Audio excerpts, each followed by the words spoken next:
Good day everyone, God is good all the time God is good. Guys, ito nasa harapan natin, this is the 2026 Expander Cross. Ang tawag sa ganitong kulay guys is green bronze metallic. Guys, i-demo ko lang, papaikutan ko, ikutan natin exterior and then interior. Guys pero simula natin sa promo. Yung promo nito ngayon guys is zero cash out. Zero cash out, yung monthly niya 28,000. Inclusive na yung 1 year comprehensive insurance. 3 years LTO and then shuttle mortgage. Tapos meron kaming promo ngayon yung planta, yung 40,000 na fuel subsidy. Guys, sa araw ng release, pagdating nyo rito, magda-download lang kayo ng Shell application. Tapos guys, bigyan nyo kami, after the day ng release, 2 weeks lang guys, 1 to 2 weeks, doon pumapasok yung 40,000 na fuel subsidy na promo ni planta. Tapos guys, meron kami free 1 year PMS dito kay Expander Cross. Ngayon guys, ikutan natin. O nga pa hindi guys, sa mga kumukuha sa akin ng unit, ng expander, ang binibigay ko palang previous ko, syempre yung Bosch Europa horn, yung businang napakaganda. Yung Bosch Europa horn, tapos yung dash camera na nilalagay sa windshield, dash camera with reverse camera. Tapos syempre, rain visor. Yun, tapos syempre deep dish matin. Sa lahat ng mga pag sa akin kayo kukuha, yun yung mga previous na binibigay ko. Ngayon, kung meron kayong gustong ibang previous, meron kayong gustong ipadagdag na previous, madali lang po ako usap, bibigay ko po yun. Ngayon, guys, ikutan natin expander. Guys, banggitin ko lang kayo. Banggitin ko lang yung achievement na expander. New Car Assessment Program, meron siyang 5-star. Tapos 2018-2019, MPB of the Year. Alam niyo kung bakit? Guys, kasi windshield ni expander, guys, naka-sound insulating film. Yung sound insulating film, guys, pag nasa loob ka, hindi nyo naririnig yung ingay sa labas, nire-lessen niya. Yun yung ginagawa ni sound insulating film. Tapos, syempre, sa kanyang design, guys, new aerodynamic shield design, guys. Sa kanyang front grille design, guys, yung honeycomb niya, yan, napakaganda. Di ba? Sobrang unique, sobrang napaka-futuristic, napaka-angas. Tapos, syempre, meron siyang multi-around camera o 360. Tinatawag natin na 360, yan. Tapos, syempre, top of the line, expander, meron siyang LED na daytime running light, LED projector headlight, and then LED fog light. Yan. Tapos guys ang engine expander guys, ang engine expander is 1.5 liters, 4-cylinder inline, double overhead camshaft with the technology of Maybach. Yung Maybach guys, yung Mitsubishi Innovative Valve Timing Electronic Control System. Guys, isimplihan ko na lang kung ano ginagawa ni Maybach. Pag gusto mo ng power, ibibigay niya sa'yo. Pag gusto mo ng tipid sa gasolina, ibibigay niya sa'yo. Guys, si expander, napakatipid nito. Kaya kung bakit nagtataka kayo, guys, napakarami sa kalsada nito. Actually, guys, sabi sa akin sa planta, last month, nag-training ako. Talo na raw ng expander, yung number 1 selling cars dito sa Pilipinas. Pero syempre, hindi ko na babanggitin yun. Yun, guys, yun kaganda, si expander, kung bakit maraming bumibili ng unit. Pagdating naman sa kanyang side profile, guys, yan guys, dito naman sa kanyang side profile, unahin ko lang itong wheel arch niya guys, naka-body siya, naka-body cladding. Meron siyang fender flare, meron din siyang side skirt, tapos fender flare din doon sa likuran. Tapos guys naka-two-tone alloy wheel siya. Napakaganda ng design ng mugs. 17 inches to guys, 205 by 55 R17 guys, yan. Tapos syempre, ventilated disc brake sa harap, sa likod is drum brake. Yun guys, tapos suspension. MacPherson's rat coil spring with stabilizer bar sa harap, sa likod naka-torsion beam. Guys, ang kagandahan ng suspension niya guys, nanggaling niya sa Subaru. So, ang laro kasi niyan guys, hindi up and down. Guys, ganun ang laro niyan. Kaya sobrang daming bumibili ng expander. Kasi nga, napakatipid sa gasolina, napakaganda ng ride. Tapos, because of sound insulating film, hindi ka pa, yung ingay pa, yung tahimik, sobrang tahimik. Ito pa guys, unique selling ng expander, yung active yaw control. On top speed, explain ko lang kung ano ginagawa ng active yaw control. On top speed, di ba, sobrang tuloy natin. Yung biglang pa-curve. So, ang ginagawa kasi, di ba, syempre, pag biglang pa-curve, kakabig tayo sa kanan. Just example lang, kunyari pa kanan, kakabig tayo sa kanan. Yung active yaw control, guys, piniprevent niya overshoot. Piniprevent niya overshoot. Sa madaling salita, guys, piniprevent niya masasobrahan sa kabig para maiwasan yung aksidente. Ang kagandahan pa ron guys, nililesen niya yung body roll inside the occupants. Isa pa yung guys, so anong benefits nun? Siyempre, di ba?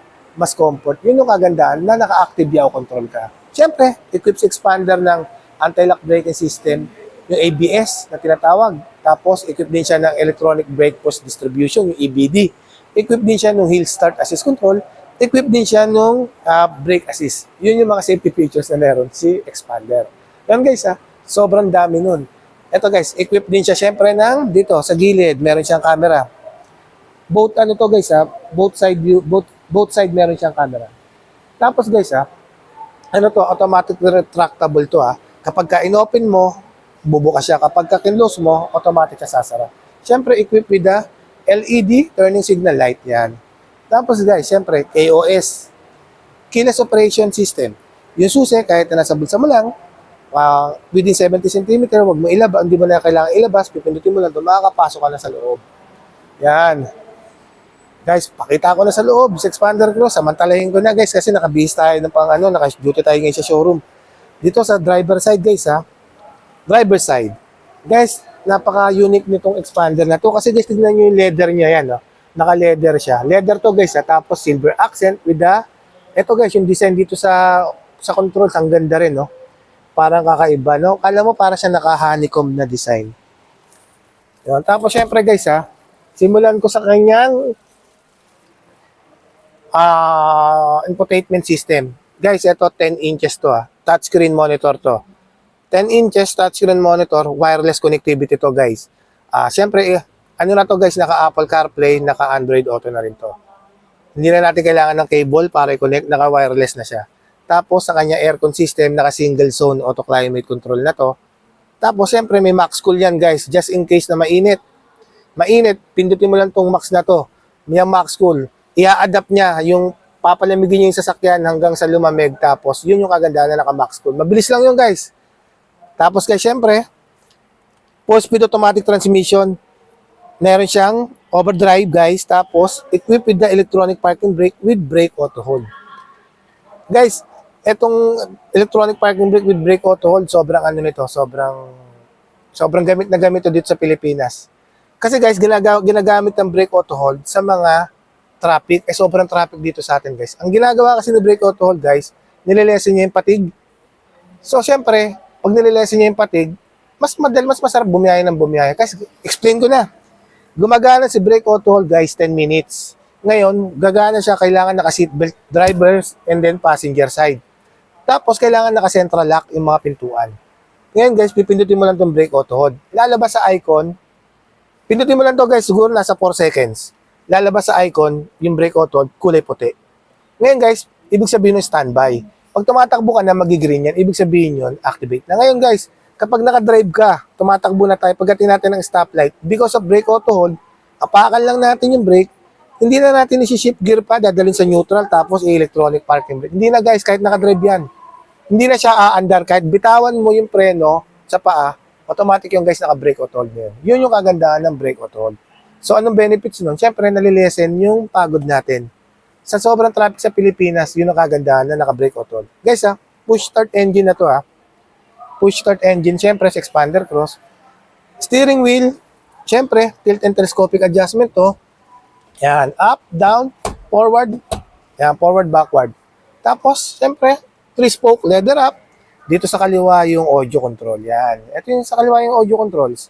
Tapos, dito sa kanan yung cruise control. Yan, dito sa kanan. Siyempre, may voice command, may answering call. Nasa ito yung pagbaba ng tawag. Tapos, guys, ano ba meron pa rito? Siyempre, meron center armrest. Ito, guys, center armrest with cool box. Cool box. Tapos, merong cup holder na dalawa. Tapos, siyempre, dual airbags. Vanity mirror, walang vanity mirror dito. Doom light, ito may vanity mirror, ito meron. Yan.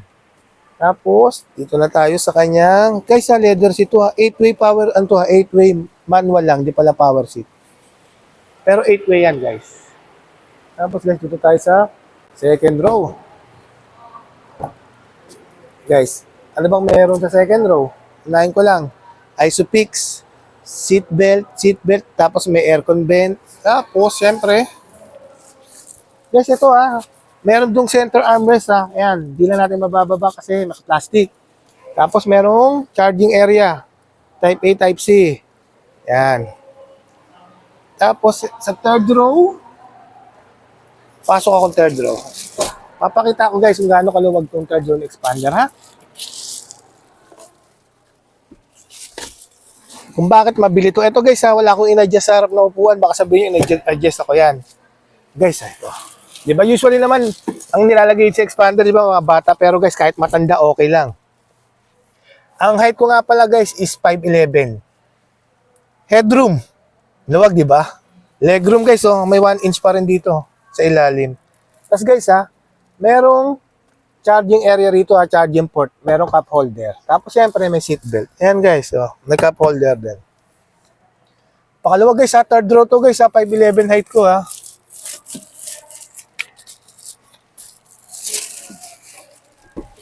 Kala ko di na ako makababa. Yan. Yan guys. Di ba? Sipin nyo guys ha, magkano lang SRP nito ha, 1,378,000 lang. Tapos yung promo namin, wala pang cash out na promo ngayon ha. Guys, pagdating naman sa fuel tank capacity ng expander is 45 liters yan. Guys, pagdating sa likod, eto guys ha, built-in na to ha, built-in spoiler to. With third brake light o high mount stop light. Tapos, siyempre, naka T-shape tail light na LED combination ng halogen o bulb type. Tapos camera. Yan. Camera. Yan, sa expander cross. Tapos dito sa passenger, ano ba makikita rito sa passenger? Ikutan na natin lahat. Ito guys, merong under tray dito. Yeah. Hindi ko pa mabunot yung under tray. Sorry guys, ha, sira. Yan, ito yung under tray. Yan. Under tray. Lalagyan ng mga gamit, sapatos. Yan. Yun guys. Naikutan na natin si expander. Guys, nandiyan sa taas yung contact name ko. With my contact number, just feel free to inquire. Napakadali ko lang po kausap. Sobrang dali ko lang po kausap. Sa mga nag-follow nga pala ng YouTube channel ko, sana po yung mga hindi pa po nakakapag-follow, napadaan po kayo sa YouTube channel ko, yung mga nanonood, please, pa-follow po. And sana rin po guys, sa mga nga pala guys, nagbibigay po ako ng referral program. Sa mga may kaibigan, may kakalalang gusto kumuha ng Mitsubishi, nagbibigay po ako ng referral program. Yun po, ulitin ko lang, nandiyan sa taas yung contact name po with my contact number. Once again, my name is Winfred D. Puspus, ang lagi nagsasabing anumang hirap ang pagdaanan natin dito sa mundo, mananatiling mabuti ang Diyos. Maraming salamat po. God bless everyone. Thank you po.